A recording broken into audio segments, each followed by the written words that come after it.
My grade 1 teacher stands out. Do you remember her name? Mrs. Paul. Mrs. Paul. She drove a yellow Corvette.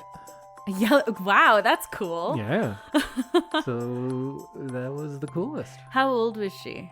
Did you have like a gauge? See, to me, she was elderly. Right. Looking at it now, she was probably like 30. Yeah. You just have kids and old people. You Yeah, don't really there's, like, distinguish. Kids and adults, and adults are so old to you. Yeah.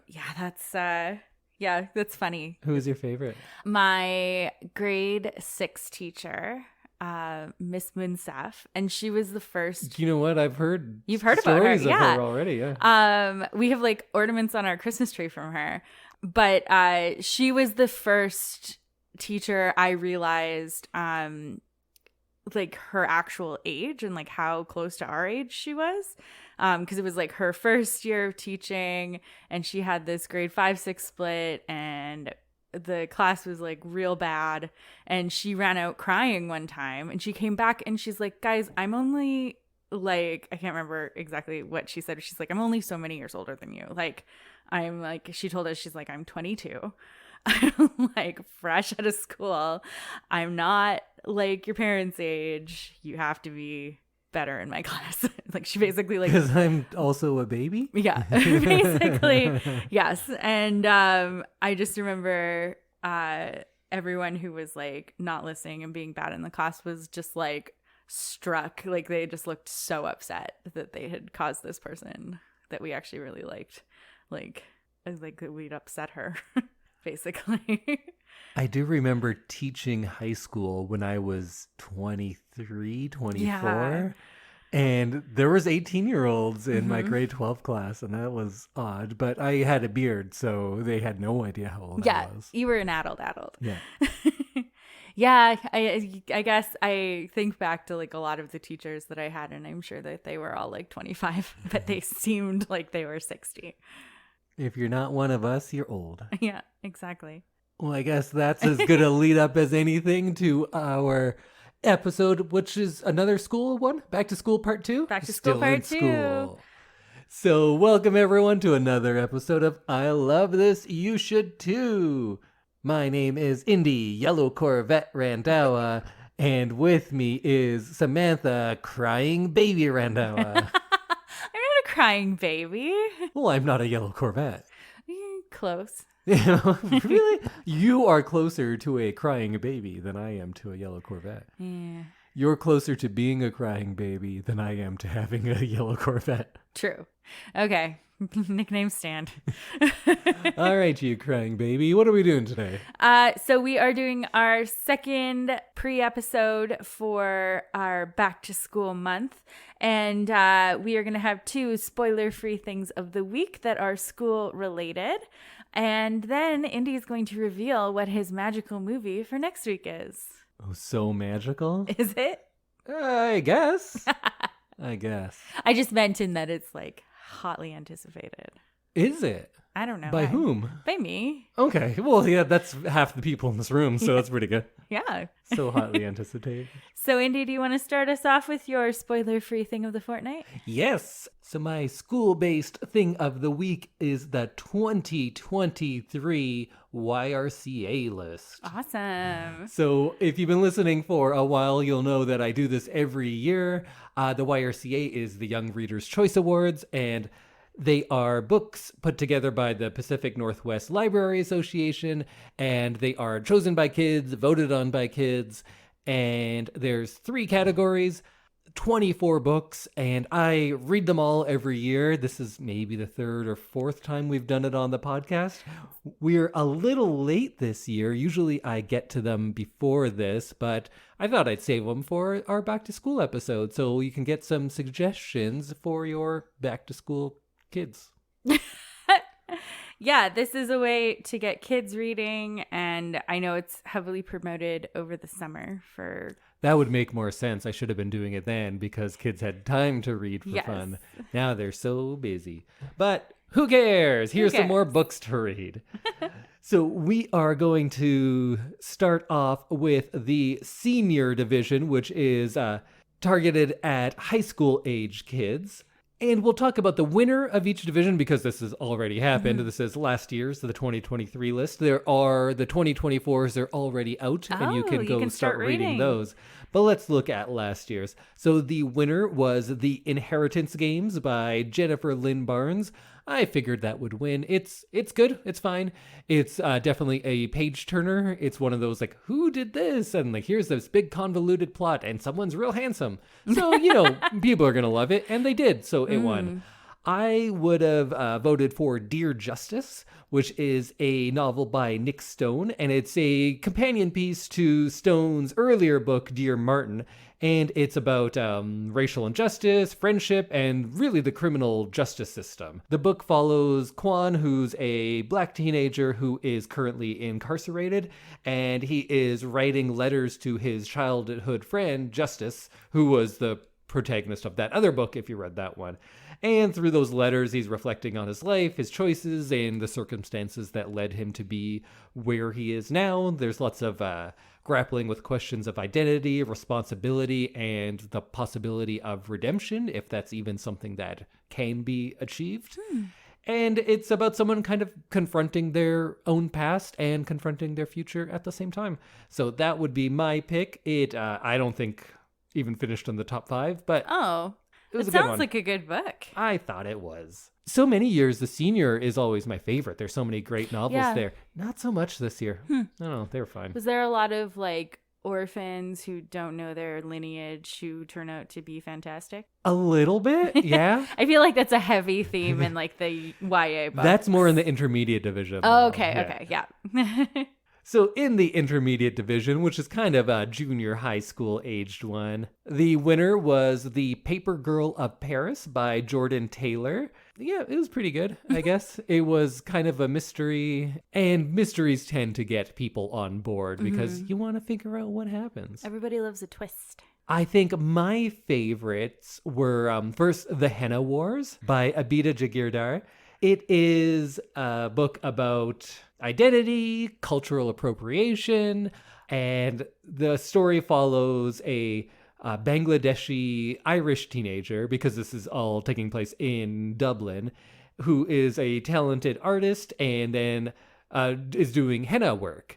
And then someone comes along and says, hey, that's cool. I'm going to start doing that too. Competition. And it's about cultural appropriation, but when someone thinks that they're not doing anything wrong. And it's not about like, haha, I'm out to get you. It's about learning. And I feel it's a much more nuanced take on that sort of thing than a lot of books are. And it has a cute love story too. Oh, that's fun. So that was a good one. And also Punching the Air, which was written by Ibi Zaboy and Yusuf Salam together. And this one is remarkable because Salam was one of the Central Park Five, or now called the Exonerated Five sometimes.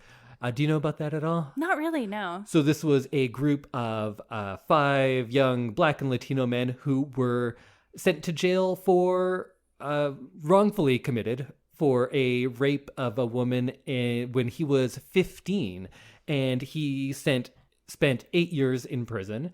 And they didn't do it. Oh. And I think I do remember hearing about that. It happens so often. Yeah. Like so often people go to jail for things they didn't do. So it's one of the most famous cases, but sadly not the only one. So to hear his story kind of come through in this book it's powerful. It's not a retelling of what happened to him, but it's largely autobiographical, you can tell. He's drawing a lot from his real life, and there's not many people who could write about something like that from a place of knowledge, but he can. Yeah, that's amazing. That sounds like one that I would actually really like to read. It's a good one, and Ibi Zaboy, if you're familiar, has written a lot of books, actually, that have been on this list in the past 5 years, who does some good work too. So then let's go over to the junior division. And I think the best books this year were in the junior division. Oh. Were there any graphic novels? Yes. Actually, the first place winner was Where Stars Are Scattered. It's a graphic novel by Victoria Jameson and Omar Mohammed. And I also loved it. It was great. I would maybe vote for this. I think it's the second best book in this entire list, but the other best one I think is in here too. So Where the Stars Are Scattered is a true memoir of Muhammad's childhood growing up in the refugee camp in Kenya. So it's about him and his brother, Hassan, who is nonverbal, and they are just kind of going about their day-to-day life. They're finding food and water. They're trying to go to school. They're coping with the loss of their parents. And Omar, the writer, is kind of taking care of his brother who has a undiagnosed disability, because there's not exactly people there to diagnose this. And it's a lot about the power and freedom that can be found through education, and it's about resilience and strength and about these family bonds. And then at the end, you get some like photos from the real life characters that you've been seeing in these drawings the whole way through, and you kind of remember like, this is a real story, and it's beautiful, it's powerful, it's touching, it's really sweet, and it's an easy read if you're looking for something for kids who have a hard time reading big things. They can read this graphic novel that has some really great themes in it. Graphic novels now seem to be kind of the way in for readers. For a lot of people, it seems like there's a lot more graphic novels out there now, and maybe I just wasn't. I think they're just being seen as legitimate now, which I think so. When we were kids, it's like, oh, it's a comic book. Yeah. What are you reading that for? That's not reading. And now we know that there's some really great stories being told there, and why are they worse for having illustrations to go with it? Oftentimes, they're better. Yeah, and like just as long as a novel. Some of those graphic novels you've brought home are quite thick. Actually, I'm someone who didn't really give graphic novels a chance for much of his life. Although I grew up reading comic books, I kind of thought of them as like, yeah, X-Men, I get it. But I've been getting more into some of those big, giant landmark graphic novels over the last few years, and there's a lot of good stuff, I gotta say. But my favorite book is called Everything Sad Is Untrue. This is a junior one. I think I've actually talked about it on the podcast because we did our best of 2022. Yes. Oh, wow. Yeah. It took me a while to realize what year it was. We're almost at the best of 2023.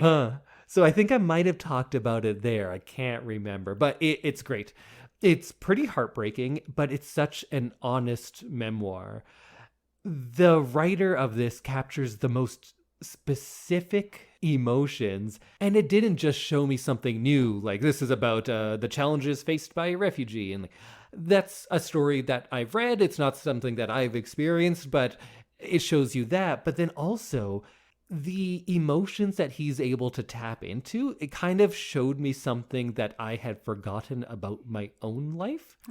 It reminded me about all those things that are unique to being the only person that looks like you growing up. It reminded me of how people can treat you in those situations. It reminded me of so much of my childhood that I had forgotten. Because now, where we live, there are other non-white people. When I was growing up, that wasn't the case. Yeah. There were 3 of us in my school. It was me, the one black kid, and the one Chinese kid. Oh, 2 Chinese kids. Right. And that was it. And that was in a school of like 800 people. So it's different now. And but this reminded me so much of that time and all of the emotions of a child going through that. I'm like, oh yeah, I'd forgotten all about that. Oh, but I never said this is written by Daniel Nayeri. It's semi-autobiographical, and it's about him as a young boy who moves to the United States from Iran with his mother and sister. And it has a lot of the typical things that you would expect, like assimilating into a new culture, adapting to a different way of life, and then also how all that is wrapped up in his identity. And it's structured as a series of stories and anecdotes that he is telling his classmates in order to share his personal history and kind of create a sense of his past. And through these tales, he recounts like his journey from Iran to Oklahoma, and he kind of weaves in these elements of mythology and family dynamics and cultural traditions and the complexities of war. It has themes of resilience, and the power of storytelling is a big part of it, the search for belonging. a lot of it comes down to the impact of war and how it displaces people and destroys families, but it still shines light on the importance of preserving cultural heritage and finding strength in one's own identity. It talks about discrimination and xenophobia and the challenges faced by immigrants and refugees, but it does a better job at giving a very honest and nuanced portrayal of the struggles of someone who must kind of navigate through multiple cultures to reconcile their past with their present. And things like that aren't seen as often. We get a lot of stories about, oh, it's different here and I have to learn how to fit in and here's my story. That's not something that is terribly new, but for a book that's aimed at such a young audience, and honestly, anyone can read this one. It's in the junior category because he was, I think, 12 or something through most of the story. So it's like the protagonist is. Yeah, so it fits that, and the language is simple enough for a young reader, but the themes, I don't want to say they're lost on kids because I think we underestimate what really works. But it is definitely fine for all ages. Like, I read that and can really sit and I could spend an hour talking about all the nuance of this novel. It's fantastic. So that's my pick out of all of them, I think, is Everything Sad Is Untrue by Daniel Nairi. But go check them all out, and you can go look at the next year. The 2024 picks are already up. I think I've read 3 of them so far. I'm not sure if I'm going to continue. Last year's, actually most years, the number of books I like has been going down a little bit each year. So I think when it's like 5 good books, 3 great books out of 24, it's a struggle to get through sometimes. So I'm not sure if I'm going to read them all again, but we'll see. Yeah, that's a big undertaking. And every year I'm like, oh, I could probably do it. And then I look at the books and I'm like, I don't know, none of these really speak to me. Yeah. 24 books. The fact that you've read like 100 YRCA books since we started this podcast is just wild to me. I also work with kids who are True. reading these, so it's nice to be able to suggest things. Yeah, and I'm sure they're excited to like have somebody to talk to. Nah, not really. Not really? Not really. Oh. Their parents are. Oh, okay. There's a few kids, but not many. Well, your top pick definitely sounds like something that should be in schools. In fact, I don't want to name the schools, but several schools were very angry that this was suggested and said like, this is not for kids. Of course they are. So that's a thing too. That's not great. But Samantha, what do you got? What is your back to school thing of the fortnight? My thing of the fortnight is a novel called Anatomy, a Love Story by Dana Schwartz, who is the host of one of my favorite podcasts, Noble Blood. And she wrote a novel set in Edinburgh in 1817 about a girl named Hazel who is desperately wants to become a surgeon. And in 1817, only men could go to medical school. And she makes a deal by annoying the head of the medical school to the point where he says, if you can pass the final exams for medical school, you can come study with us. And so she goes on this adventure where she realizes she needs to be able to study anatomy. And in the 1800s, the way they did that was with dead bodies. And she ends up meeting a friend who it kind of supplies bodies to the medical school.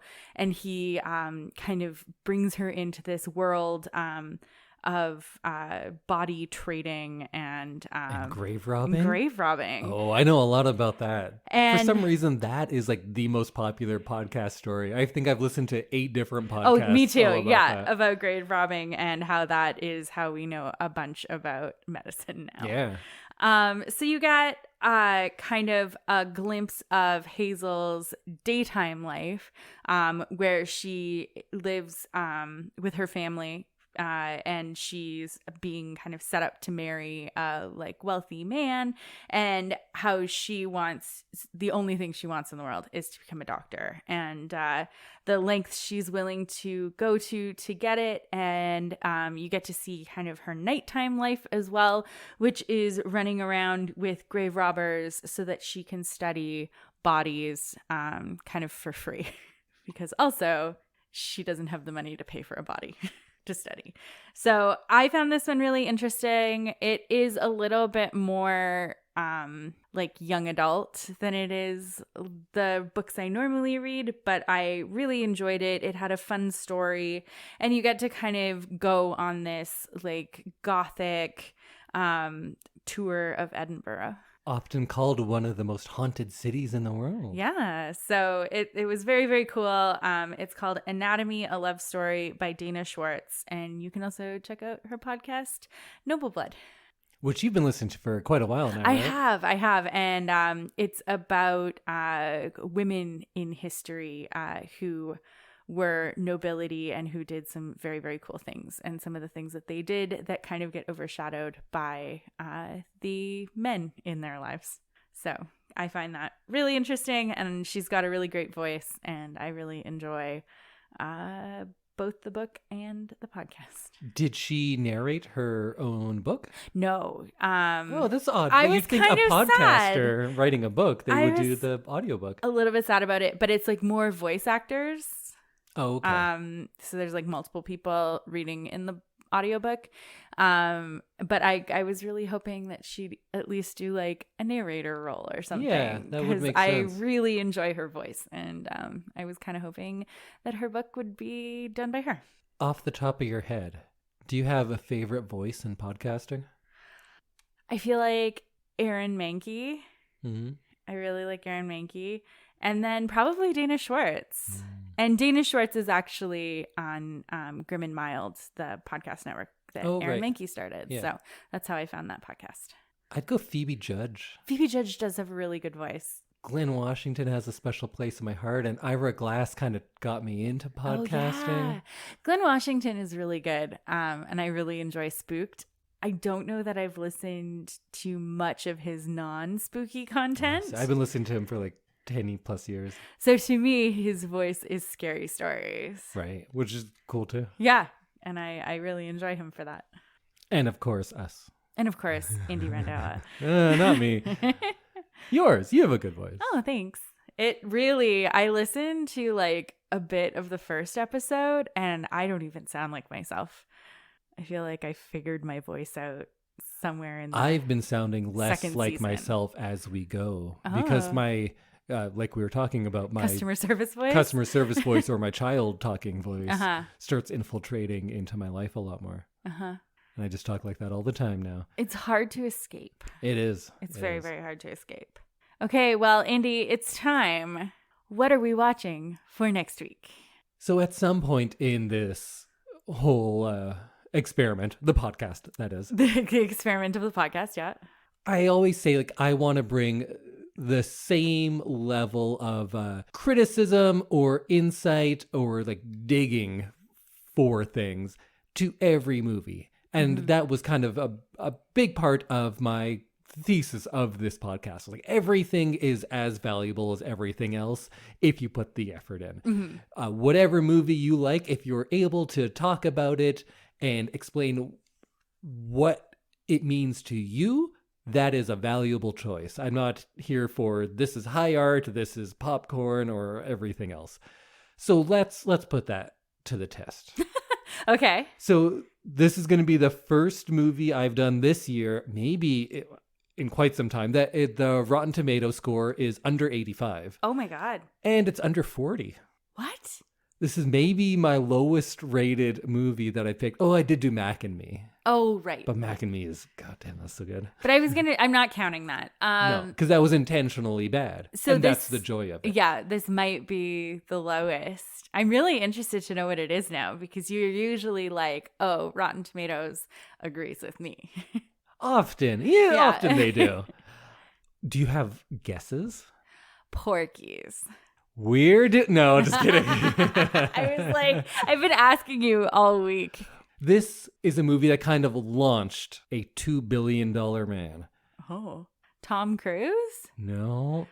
His movies have grossed over $2 billion now. And we are going back to 1995. Oh. To the movie that would start the whole idea of a man with arrested development is acting like a child. And you know what? He's going to go on to do the same thing for another 30, 40 years and make billions of dollars doing the same thing. We're going back to school with Billy Madison. Oh.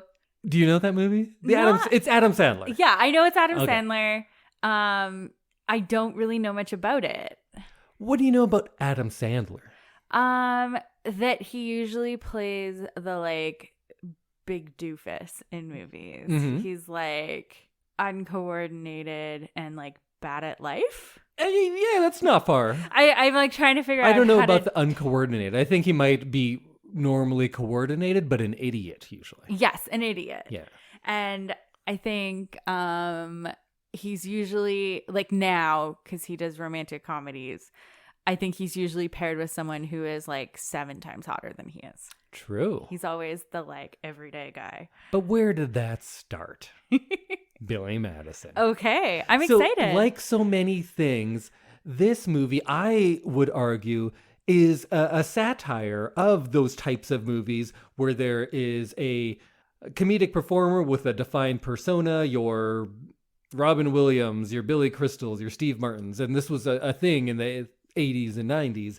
And then they would be placed in a position where they're a lovable underdog and their own personal quirks and comedy are going to come out and they're going to win you over. That was an established thing. Billy Madison comes along and I would argue takes that to such an extreme point that it is, in fact, satirizing that whole thing, only to have Adam Sandler go on and to be the defining person of the genre he once satirized, in my opinion. So this is going to be a movie about a lot of dumb jokes, and it's like barely 90 minutes. I think it's like 86 minutes. Oh or my something. goodness. Didn't even make it to 90. And it's nonsensical a lot of the time. But I feel like I can talk about this movie with the same insight that I brought to Chungking Express, Seven Samurai, and Citizen Kane, and Mean Girls. I think this movie is just as valuable for that discussion. I'm not going to say, oh no, you're going to love it. I'm not saying that. You might hate it. There's a very good chance. But what I am saying is there is enough valuable content in this, dare I say, to the history of modern cinema. Whoa. That it is worth talking about. Okay. And that being said, when I was 14, I thought it was hilarious. You know what? I'm pretty sure I think it's hilarious now too. Oh, I'm really excited to revisit those comments because when was the last time you saw this? I have seen it in the last 2 years. Okay. I was going to say, if you haven't seen it in a long time, sometimes things don't. I may have stand been up. in an altered state of mind at that point. And you thought it was hilarious. I think it's remarkable. Okay. And I do think it is funny. Okay. Do I think it's all funny? We'll see. Okay. That, it'll depend. But there are definite moments that are laugh out loud funny. And I think there's a lot to talk about. And I think at some times, I think it's smarter than we think. It's regarded as a just dumb comedy. Yeah. I think it's smarter than that. I'm not saying it's Porky's or anything. I don't know. Actually, Porky's is probably way dumber. But like maybe this movie is a comment on the wealthy and what they are doing to society. Maybe it is. Maybe a penguin gives Chris Farley a hand job. I don't know. All sorts of crazy things are happening in this movie. Wow. Both of those two things equally valid. Okay. Well, I look forward to next week when we discuss this because I'm really interested to know my own thoughts on it, obviously, but also if it stands the test of time. Do you have any predictions? Or maybe not even predictions. What are you expecting or hoping for from this?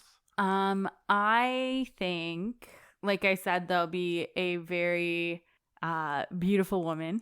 Yep, check. I think it's a group of guys who act like teenage boys. You might even go younger than that, but yep, Okay, check. but like They act way like children. Yes, like way below their actual ages. Yep. That is the premise. Oh, the premise. Do you know the premise of this movie? No. That, what you just said, Yeah. That's where we start. And then out of some like ridiculous happenstance and things that don't really make sense, but for the movie, sure they do, he has to then go to school because he has wasted his life in order to get his family business. To inherit it, he has to re-graduate from high school. Okay. But he's starting at grade 1. Oh, he's like starting from the beginning. Yeah. Beginning. I assumed back it to would be school. like, oh, go do grades 9 through 12. Wow. Okay. So he's got to do all. He might start in kindergarten, actually. Yeah, I think hijinks will ensue, and I feel like it probably has a happy ending. You know what? Why do we even have to watch it? For that penguin comment, don't you want to find out where that comes in? I do want to know where the penguin comes in. Do you want to find out how many clowns die in this movie? Oh, We'll see. okay. What have you seen of his? You've seen kind of the romantic comedy Adam Yeah, Sandler like the of the later 2000s? stuff. Mhm. Yeah, I really only know him as like a leading man to someone better looking than him. Well, that's not going to change in this one. Yeah, he's over the top in a way that is very lazy. How so? I just feel like he's like going to the extreme in his acting. But without any real direction to it? yeah, like it's just like people who imitate guys' voices. You know how like when women imitate guys' voices, it's always like this, and it's like blah, blah, blah, blah. That is Adam Sandler.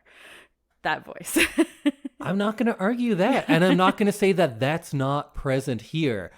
But I think he started doing all of those things with intent at one point. But that intent has been lost over the years. Right. Because he made $2 billion. $2 billion box office this And man. who needs morals or intent?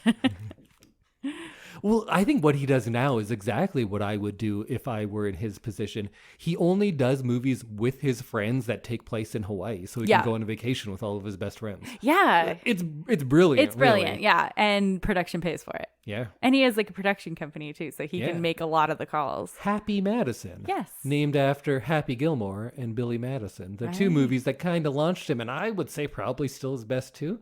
Although, you know what? I find Click oddly compelling. Oh, I don't remember Click. He has a remote control that does whatever. Kate Beckinsale's in it. Oh, okay. And then he does some serious movies, which are actually good. Like Punch Drunk Love is a good movie. Just a straight up good movie. And then you realize like, oh yeah, was he an actor once? Huh. Or he became an actor then at least. Right. He wasn't just a caricature. I would love to do a podcast on Adam Sandler. Not that I am a fan. I probably like 5 of his, 50 movies. But it's such an interesting career to me. Yeah. And it says a lot about Hollywood and modern cinema. Yeah. I'm just thinking about like some of the movies that I've seen him in. There's one with Jennifer Aniston called Just Go With It. Oh, terrible. It's just like such a dumb movie. That's not even like dumb fun. No. It's just why even bother? Yeah. There's no choices being made in those movies. No. And like this murder mystery series also with Jennifer Aniston that's on Netflix. And like it's just a lot of him lucking out and saving the day. Yep. It's like accidentally saving the day. Keep that in mind because that is going to be a big theme. But I think in this movie, well, I'm not going to tell you my take on why it's different in this movie, but yes, absolutely. Okay. You've really tapped into something on really the style of movie. It's just like, I'm an idiot, but I'm somehow lovable because we're telling you I'm lovable. Yeah. There's no reason these people should love me, but they do, and I win. You know how? Happenstance. Yeah. Right place, right time. 100%. That is a big theme, and I think we'll come back to it. Okay. Excellent. Good. Okay. I'm excited about this one just because of the way that you've pitched it. And I think it's funny. Honestly, I really think it's funny. Okay. So check out Adam Sandler's 1995, dare I say, comedic classic, Billy Madison, and we're going to talk all about it, sometimes superficially about wasn't it funny when that kid got hit in the face with a dodgeball, and then we're really going to get into some stuff too, I think, because why not? Excellent. That's what we do here. We'll see you next time, everyone. Bye. Goodbye.